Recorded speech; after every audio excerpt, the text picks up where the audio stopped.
रत्नाकरा धौतपदाम हिमालय किरीटिनीम ब्रह्मराजर्षि रत्नाढ्याम वंदे भारत मातरम। सभी सुखी हो, सभी निरोगी, सब में हो सद्भावना, निस्दिन प्रतिपल हिंदू करते सबकी मंगल कामना। इस भाव से भावित एकल अभियान की दूसरी शिक्षा एकल आरोग्य प्रकल्प के इस राष्ट्रीय अधिवेशन में उपस्थित समस्त मंचस्थ सम्मानित अतिथियों एवं कार्यकर्ता बंधु भगिनियों का मैं हृदय से सम्मान एवं आभार प्रकट करता हूं। आपका अभिनंदन एवं वंदन करता हूं। सचिव का भी जिम्मेदारी आपके पास है, आप इस कार्यक्रम में सहयोग करें। दीप मंत्र शुभम करोति कल्याणम आरोग्यम सुख संपदा शत्रुबुद्धि विनाशाय दीपम ज्योतिर्नमस्तुते। दीपम ज्योति परम ब्रह्म दीपम ज्योति जनार्दन। दीपम ज्योति हरते पापम दीपम ज्योतिर्नमस्तुते। दीपम ज्योतिर्नमस्तुते।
हमारे डीसी महोदया के स्वागत में हम सब करतल ध्वनि से स्वागत करेंगे। भारत माता की जय। भारत माता की जय। वंदे वंदे।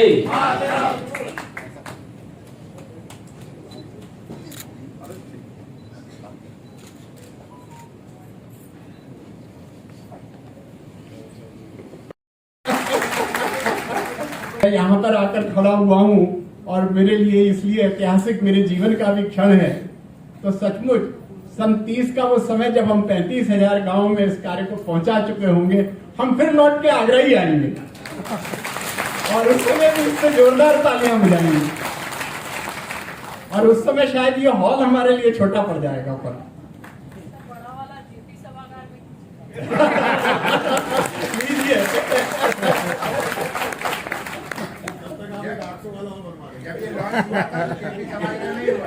अनअचीवेबल कभी भी नहीं होगा।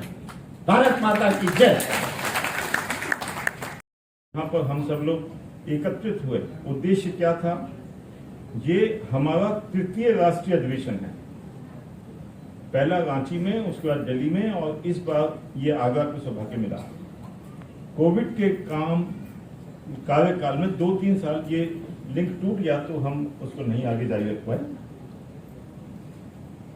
बेसिक उद्देश्य इस अधिवेशन का क्या है? अभी आपने एक शब्द सुना, सेविका। जो आरोग्य की इकाई है, जैसे बॉडी की इकाई सेल होती है, हमारी इकाई सेविका है। जो गांव जो उसको दिए जाते हैं, उस गांव में अलग जगाती है। वो अलग किस चीज का जगाती है? वहां पे शिक्षा, स्वास्थ्य, सुरक्षा, वहां के माहौल को बदलना, भाईचारा बनाना, वहां पर जो विद्यालय चलते हैं, विद्यालय, उनके अंदर देखना, वहां के लोगों को सफाई के बारे में जानकारी देना, अगर कहीं पर लोकल प्रॉब्लम है, जैसे वाटर हार्वेस्टिंग, आजकल पानी बहुत वेस्ट किया जाता है, तो उसके लिए वो वहां पे गड्ढे बनवाती हैं, जिसको हम लोग सोखता गड्ढा कहते हैं। आपको जानकर ये खुशी होगी कि आज समिति के सदस्य, जो हमारा संच है आगरा में, फतेहपुर सिटी संच, जहाँ पे 30 गांव हमने लिए हुए हैं, वहां के मंगोली गांव में जाकर आज सर्वे किया और वहां देखा, तो अपने मुंह तो मैं तारीफ नहीं करूंगा, लेकिन उनके चेहरे से लगता था कि वो संतुष्ट हैं कि सेविकाएं काम कर रही हैं। तो सेविका स्तर मैं अनुरोध करूंगा, जो सेविका हैं वो खड़े हो जाएं, तो आप देखिए सारी सेविकाएं खड़े हो जाएं अपने स्थान पर। ये सब विभिन्न प्रांतों से आई, ये सब विभिन्न प्रांतों से आई, आसाम से है, झारखंड से है, और ऐसे जगहों से आई हैं जहां गांव में शिक्षा नहीं होती थी, और वहां इन्होंने काम किया, और गांव में आज इनको ये पहचाना जाता है कि ये किसी ऐसे एनजीओ से जुड़े हुए हैं जो इस देश के लिए काम कर रहा है, इस देश के लिए मर मिट रहा है। तो ये अधिवेशन का उद्देश्य था इन लोगों को यहाँ लाकर इन लोगों से ये सुनना कि जो ये काम कर रहे हैं वो क्या क्या काम हो रहा है और उस काम में क्या दिक्कतें आ रही हैं, ताकि हम लोगों को ये पता चले कि हमको उसमें क्या सुधार करना है। और उसी के अंतर्गत हम वन यात्रा किया, जिसको हम वन यात्रा कहते हैं, यानी गांव में जाकर अधिकारी वहां देखते हैं कि क्या हो रहा है, वहां कैसे व्यवस्था है। इस अधिवेशन में डिस्कशंस हुए। हम लोग का एक और भी उद्देश्य है पोषण वाटिका और हर्बल मेडिसिन। मैडम से डिस्कस भी हुआ था जब हम मैडम को इनवाइट करने गए थे, और मेरे को ये कहने में कोई हिचक नहीं है कि मैडम ने सबसे पहले कहा कि मैं आपकी पोषण वाटिका लगाने में मदद करूंगी। ये बहुत बड़ी बात है, हमें खुशी है। अभी मैडम को आगरा आए हुए मुश्किल से 7 दिन हुए, उसके बाद हम इस हॉल के अंदर इतना अच्छे से कार्यक्रम कर रहे हैं। पोषण वाटिका के मैडम ने हमको दिया, और आज तो घोषणा कर दी कि आप जब 30 में आएंगे तो आपको 800 आदमी का हॉल भी मिलेगा। ये भी एक बात है, हम रहे ना रहे हमारा काम रहेगा।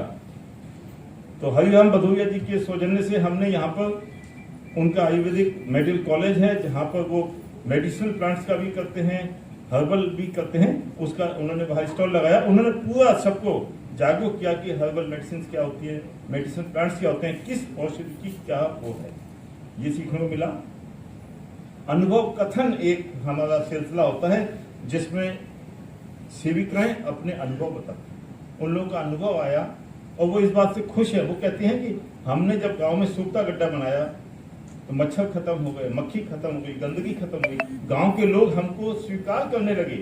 जिस गांव में पहले घूंघट होता था, लोग बात नहीं करते, दरवाजा नहीं खोलते थे, वो आज पलक पावड़े बिछा के बैठे हुए। आज हम लोग जब गांव में गए तो हम उनके स्वागत से अभिभूत हो गए। तो ये आरोग्य का काम था, इसकी एक संरचना है जिसमें हम सब लोग उसको आगे बढ़ाने के लिए प्रयत्न कर रहे हैं। जैसा भी मुकुल जी ने बताया कि हमारे पास 1500 गांव हैं, हम और आगे जाने वाले हैं। ईश्वर हमारी मदद करेगा क्योंकि हम खुद अपने काम करने में विश्वास करते हैं। से मिला और वो स्वर्गीय हैं, तो उनसे पूछा कैसे कटेगी मेरी नौकरी एक्साइज जैसे डिपार्टमेंट में। तो उनका एक ही कहना था कि जो तुमने संघ में सीखा है अब तुमको ऐसा जीवन जीने का मौका है। क्या सीखा है ये अब सबको पता लगेगा। और उसी बात को ध्यान में रखकर लगभग 30-32 साल की नौकरी, उसके बाद BRS लेकर आप लोगों के इस काम में जुटा, इस प्रकार का मेरा जीवन है। आज जितने भी हमारे कार्यकर्ता हैं इनके कार्य की चर्चा हो रही है, लेकिन एक बात बताने की जो मेरे समझ में आती है कि जब अपने घर का एक छोटा बच्चा पढ़ाई करता है, पढ़ाई करके जब कुछ बनता है तो वो एक अपने लिए कुछ कर रहा होता है, साथ ही साथ परिवार के लिए भी कुछ कर रहा होता है, अपने समाज के लिए कुछ कर रहा होता है, अंततः में देश के लिए कुछ कर रहा होता है। हमारा ये कार्य केवल अपने मन के खुश करने के लिए तो है ही है। हो सकता है कि कहीं कहीं मानधन के रूप में भी किसी को कुछ मिल रहा हो, किसी को, हर एक को नहीं मिलता। लेकिन सबसे बड़ी बात उससे भी बढ़कर है, हम समाज के लिए कर रहे हैं, उससे भी बढ़ के हम देश के लिए कर रहे हैं, और सही पूछे मानवता के लिए कर रहे हैं, भगवान का कार्य कर रहे हैं।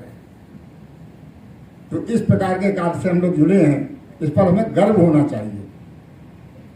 साथ में हमेशा ध्यान रखें जैसे हमको यहाँ से दिल्ली जाना होता है और दिल्ली जाने के लिए बस स्टैंड पर 5-6 बसें दिल्ली की हवाई लगाती हैं। आगरा में हमेशा ये स्थिति होती है, लेकिन हम कौन सी बस चुनते हैं? जिसकी सीट अच्छी हो, बस देखने में अच्छी लग रही हो, और यदि ड्राइवर से बाहर खड़े हो तो जिसका ड्राइवर भी थोड़ा ठीक ठाक का हो। हम बहुत सी चीज़ें देखते हैं, और कई बार तो ये भी देखते हैं इसके में सवारी भी थोड़ी साफ सुथरी सी बैठी हो। सफ़र कितनी देर का है? 4 घंटे का। 4 घंटे में न जाने हम उसमें कितनी अच्छाइयाँ देखना चाहते हैं, लेकिन जिस गांव में रहकर हमारा पर रहना है, हमारे सिर पर एक ठप्पा लग गया, माथे पर ठप्पा लग गया, यदि हम उस घर की उस गांव की बहू हैं तो ये उस गांव की बहू है, लड़की है तो ठप्पा लग गया, लड़के हैं तो ठप्पा लगा, तो क्या ये भाव हम अपने गांव के प्रति रख पाएंगे? कई बार देखने में आता है कि हम अपने घर का खूब अच्छी सफाई करेंगे क्योंकि वो घर मेरा है, लेकिन क्या ये भाव हम अपनी उस गली के लिए, उस सड़क के लिए, उस मोहल्ले के लिए, उस देश के लिए, उस गांव के लिए रख सकते हैं? इस प्रकार का हमारा एक व्यापक चिंतन होना चाहिए कि ये देश मेरा है, नेशन फर्स्ट का हम जब तक ध्यान नहीं रखेंगे तो हम कोई छोटे मोटे काम नहीं कर पाएंगे। बड़ा लक्ष्य, छोटे काम अपने आप होते चले जाएंगे। इस प्रकार का हमारे अंदर एक दृष्टिकोण होना चाहिए। एकल फाउंडेशन है, एकल अभियान है, ये मेरे लिए नया नहीं है। कोटा में भी कई बार इसके कार्यक्रमों में हम लोगों ने भाग लिया है और इससे मैं पूर्णतया परिचित थी। यह फाउंडेशन एक संस्कार है। यह फाउंडेशन न केवल एक राष्ट्रीय स्तर के कार्यक्रमों को प्रायोजित कर रहा है या राष्ट्रीय स्तर पर कार्य कर रहा है, परंतु यह एक अलग तरीके की अलख भी जगा रहा है, क्योंकि हमारे माननीय प्रधानमंत्री जी का जो भी एक कार्यक्रमों का एक जो श्रृंखला रहती है, उस श्रृंखला में संघ के जो विभिन्न भाग हैं, संघ के जो विभिन्न कार्यक्रम हैं, वो सभी परिलक्षित होते हैं। राष्ट्रीय स्तर पर कोई भी कार्यक्रम बनता है तो उसमें जो ग्राउंड रिसर्च वर्क होता है वो हमारे संघ के विभिन्न जो भाग हैं, परिभाग हैं, उनका होता है। और आरोग्य संस्था एक ऐसी संस्था है जिसने हमारे पूरे भारतवर्ष की संस्कृति को बचा रखा है। हमारे भारतवर्ष की जो ये रोग को पहचानने की क्षमता है और बीमारियों को दूर करने का जो एक हमारी अपनी जो संस्कृति, हमारी जो पहचान है, आयुर्वेदिक पहचान है, उसको बचा रखा है। गांव में जरूरी नहीं है कि दूर दूर तक डॉक्टर्स जाएं या डॉक्टर्स बहुत लंबे समय तक रुके, परंतु इस फाउंडेशन की जो सेविकाएं हैं वो दिन रात एक नर्स की भांति भी कार्य करती हैं। मैं जानती हूँ कुछ हमारे राजस्थान के गांव में जो कार्यक्रम होते हैं उनमें मैंने भाग भी लिया है। मैं सिर्फ आज मैं इतना कह सकती हूँ कि आगरा, जैसा मैंने पहले भी बोला है, मेरा अपना शहर है और आगरा में मैं भी एक शिक्षा की सेविका के रूप में यहाँ पधारी हूँ। हम कैसे जुड़ सकते हैं, यह सबसे ज्यादा इम्पोर्टेंट है। जैसे मैंने पहले भी कहा कि जो भी कार्यक्रम है या जो भी औषधियां हैं जो कि आपके पास संयोजित है, वो किस तरह से छात्रों तक उनकी नॉलेज चली जाए, मेरा इस पर ध्यान रहेगा। और यही मेरा सबसे बड़ा प्रयोजन था इस कार्यक्रम में आने का। मैं चाहती हूं कि हमारे कुछ विभाग, जैसे MSW कार्यक्रम जो विश्वविद्यालय में चलता है वह, और उसके अलावा जो भी हमारे डिपार्टमेंट ऑफ बॉटनी है, डिपार्टमेंट ऑफ एनवायरमेंटल साइंस है, आप उनको भी ट्रेन करें। आप उनको भी ट्रेन करें, क्योंकि केवल आपके कार्यकर्ता बनने के लिए अगर हम हमारे नौजवान छात्रों को उसकी वास्तविकता को, उसकी आवश्यकता को, हमारे औषधियों की पहचान को, कार्यक्रम का जो हमारा प्रायोजन है, उसको हम छोटी छोटी वर्कशॉप्स के माध्यम से अगर हम अपने छात्रों तक पहुंच जाएं, छात्रों को बताएं, तो शायद हमें कार्यकर्ता बनाने की आवश्यकता ना पड़े, उनके संस्कारों में वो कार्यकर्ता बन जाए। यह मेरा प्रयास हमेशा रहा है और यहां भी रहेगा। एक ऑफिशियल प्रक्रिया होती है, मेरा मानना है, मैं हमारे आगरा के जो प्रतिनिधि हैं उनसे मेरा ये निवेदन रहेगा कि हमारे विश्वविद्यालय के किसी भी स्तर पर अगर हम किसी तरीके का लेटर ऑफ इंटेंट साइन कर सकते हैं या मेमोरेंडम ऑफ अंडरस्टैंडिंग बना सकते हैं। बहुत बढ़िया। तो हम एक ऑफिशियल डॉक्यूमेंट तैयार करें और उस ऑफिशियल डॉक्यूमेंट के तहत हम कार्य करें। मैंने पहले दिन ही मैंने कह दिया था, आज मैं फिर इस मंच से ये घोषणा करती हूं कि हमारा कम से कम एक गार्डन औषधि गार्डन बनेगा, जिसके अंदर सभी प्रकार की औषधियां जो कि यहाँ पर प्रदर्शित भी की गई हैं। मैं जानती हूँ तुलसी के कितने प्रकार हैं। एलोवेरा को हम सब लोग डेली यूज करते हैं और हमारे श्री बाबा रामदेव जी ने से तो एलोवेरा से बहुत सारी कंपनियां खड़ी कर दी हैं। तो जैसा अभी एक सम्मानीय सदस्य बोल रहे थे, मैं नाम नहीं जानती हूँ, उन्होंने कहा कि एक प्रक्रिया होती है, हमको संसाधन की बात करनी होती है। तो मेरा मानना है कि हमारी सेविकाएं जो कि गांव में औषधियां बना रही हैं, हम क्यों नहीं उनकी औषधियों को स्केल अप कर सकते हैं। हमारी जो विश्वविद्यालय में जो उपस्थित टेक्नोलॉजीज हैं उनका उपयोग कर हमारे माननीय जो सदस्य हैं, जो बहुत सारे हमारे अग्रज यहाँ बैठे हैं जिनको मेडिसिन का पूरा ज्ञान है, BHMS के लोग हैं, हम सब मिलकर अगर एक छोटा सा भी हमारे आरोग्य फाउंडेशन का स्टार्टअप तैयार कर दें जिसके अंदर लार्ज स्केल प्रोडक्शन हो सके और उसकी ट्रेनिंग हम छोटी छोटी सेविकाओं को दे दें, तो शायद उनको संबल भी मिलेगा एक, और दूसरा उसका प्रोडक्शन भी बढ़ेगा। क्योंकि बहुत छोटी छोटी सी दवाएं जो कि हम तुलसी से बनाते हैं, हल्दी से बनाते हैं, हम एलोवेरा से बनाते हैं, हम डिफरेंट जो भी हमारी अश्वगंधा से बनाते हैं। अभी बुखार के लिए हम सब लोग जो डिफरेंट औषधियां यूज करते हैं, उनकी क्या टेक्निकल तरीका है उगाने का, क्या टेक्निकल तरीका है बनाने का। मेरा मानना है कि अगर हमारा ये आरोग्य फाउंडेशन में एक टेक्निकल विंग भी तैयार हो जाए, टेक्निकल कार्यकर्ता भी तैयार हो जाए, तो हम उसको और भी सुदृढ़ तरीके से आगे बढ़ा सकते हैं। ये मेरा एक छोटा सा निवेदन है, क्योंकि मैं साइंस की विद्यार्थी हूँ तो थोड़ा टेक्निकलिटी हर चीज में मैं ले आती हूँ। पर मैं ये कहना चाहूंगी कि आप सबने मुझे इस कार्यक्रम में बुलाया, इसके लिए तो मैं तहे दिल से धन्यवाद हूँ। हमारे विश्वविद्यालय को चुना, इसके लिए भी मैं पुनः धन्यवाद देती हूँ।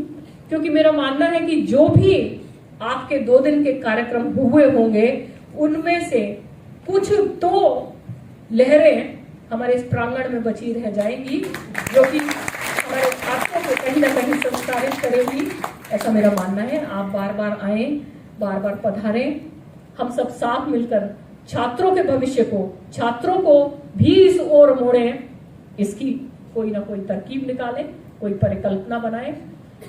ये सेविकाएं तो शक्ति है, आप प्रत्येक एक शक्ति हो, और आप थोड़ी सी बाद आप देखोगे कि यही सेविकाएं सेवक तैयार करेंगी, क्योंकि इनके अंदर वो क्षमता है, इनके अंदर वो शक्ति है। आप कभी किसी को से कम ना समझें, आप कभी किसी से अपने आप को ये ना समझें। जो भी परिस्थितियां हो उनमें आप सुदृढ़ सेविका बनकर काम करें, क्योंकि मैं भी ऐसा ही कर रही हूँ। आप जानते हैं आगरा विश्वविद्यालय में कार्य करना, पर मैंने स्वयं को एक सुदृढ़ सेविका के रूप में स्थापित किया है। संघ से मैं बचपन से जुड़ी रही हूँ, इसलिए मैं जानती हूँ संस्कार क्या होते हैं। आप सब ने मुझे बुलाया, इसके लिए बहुत बहुत धन्यवाद। समिति ने उसको आंकने का प्रयास या उसको स्पीड को नापने का प्रयास नहीं किया है। ये 35,000 तक नहीं, 2030 तक पूरे 1 लाख एकड़ के जो गाँव है वहां तक पहुंचेगा, और निश्चित रूप से पहुंचेगा। ये मैंने महसूस किया है कि कल जब सभी संचालिकाओं संयोजिकाओं के विभिन्न सत्रों में तो यहाँ पर पावर पॉइंट प्रदर्शन देखे, जिस तरह से प्रकल्प के बारे में दीवार लेकर के जागरूकता संपर्क के माध्यम से हो या फिर जागरूकता रैली के माध्यम से हो, जिस तरह से थोड़े थोड़े समय में तो किसी का प्रकल्प 4 महीने पहले शुरू हुआ है, किसी का 6 महीने पहले शुरू हुआ है, किसी का 1 साल पहले शुरू हुआ है, और उन प्रकल्पों में भी 6,000 8,000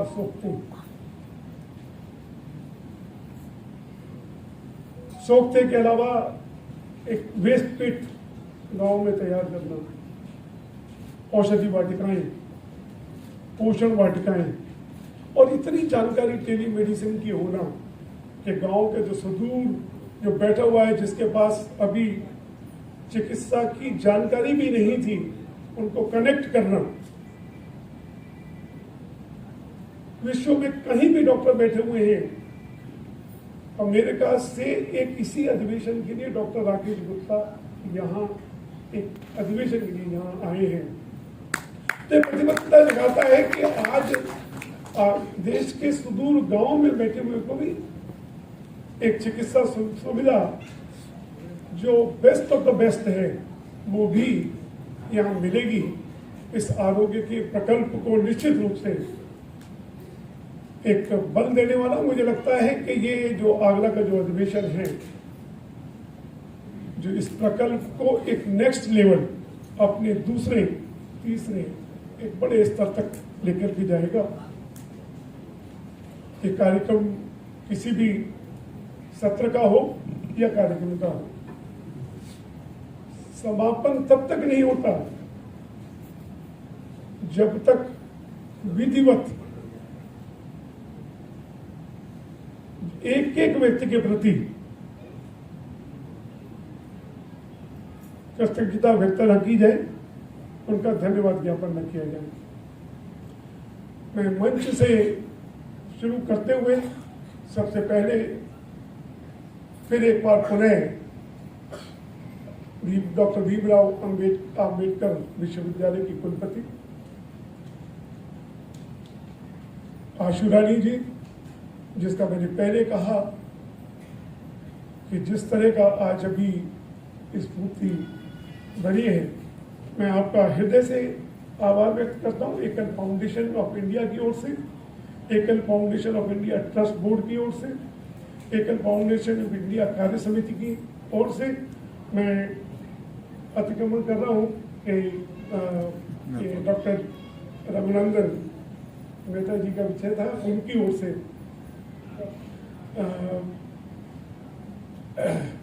हमारी इस आयोजन प्रकल्प की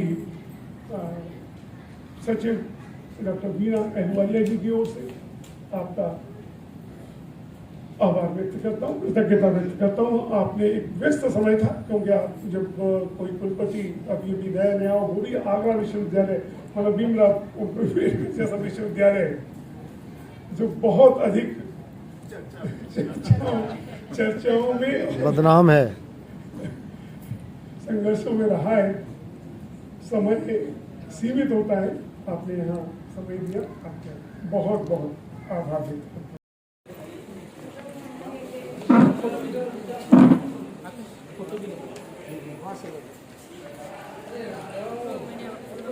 आप कुछ लिखे ना, कहीं पर भी लिखे, कोई उधर की जरूरत नहीं है, बस आपके हस्ताक्षर ही हमारे लिए काफी है।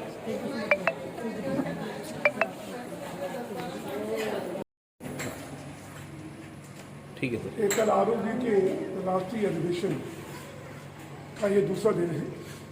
अभी समापन सत्र शुरू होने जा रहा है कि 2 दिवसीय अधिवेशन में देश के कोने कोने से 14 राज्यों से सेविकाओं और संचालिकाओं ने भाग लिया, और जिस तरह के कॉन्फिडेंस के साथ में सुदूर गांव की महिलाओं ने, आदिवासी क्षेत्र की महिलाओं ने, आसाम की सेविकाओं ने, ऐसे सुदूर क्षेत्र की संचालिकाओं ने जो अपने अनुभव पसंद यहाँ प्रस्तुत किए और जो प्रेजेंटेशन दिए, पावर पॉइंट प्रेजेंटेशन दिए, लगता है कि बहुत कुछ प्रश्नित हुए हैं। और मुझे इस 2 दिन के अधिवेशन में जो कॉन्फिडेंस इनमें आया है, मुझे लगता है कि ये जो स्तर है इनका एक लेवल और बढ़ेगा, और आने वाले समय में जो 1 लाख गाँव में जो एकल विद्यालय चल रही है, एकल का जो कार्य चल रहा है, अभी मात्र आरोग्य का कार्य 1500 गाँव में हुआ है। ये अभी लक्ष्य 15,000 का रखा गया है, और ये मुझे लगता है कि जिस गति से और जैसी आवश्यकता है और जैसी रुचि और जिस तरह का सेवकों के अनुभव दिखाई दे रहा है कि पूरे 1 लाख गाँवों में कार्य चल रहा है, ये आरोग्य की योजना वहाँ तक जाएगी और भारत का हर व्यक्ति कि कहीं ना कहीं जो कहीं ना किसी रोग से पीड़ित है उसको समय पर उसकी जानकारी हो और वो निरोगी बने। इस आशा के साथ में हम इस कन्वेंशन को एक समापन हम लोग फतेहपुर सीकरी से आए हैं। वहाँ एक मोहली गांव में कार्यक्रम रखा था। सभी जो है हमारी जो सेविका संचालक है सभी वो फतेहपुर सीकरी गए थे और ये भव्य कार्यक्रम जो हुआ है इससे भी क्योंकि अब जागरूकता आई है समाज में, तो मुझे लगता है कि कार्यक्रम और विशाल रूप में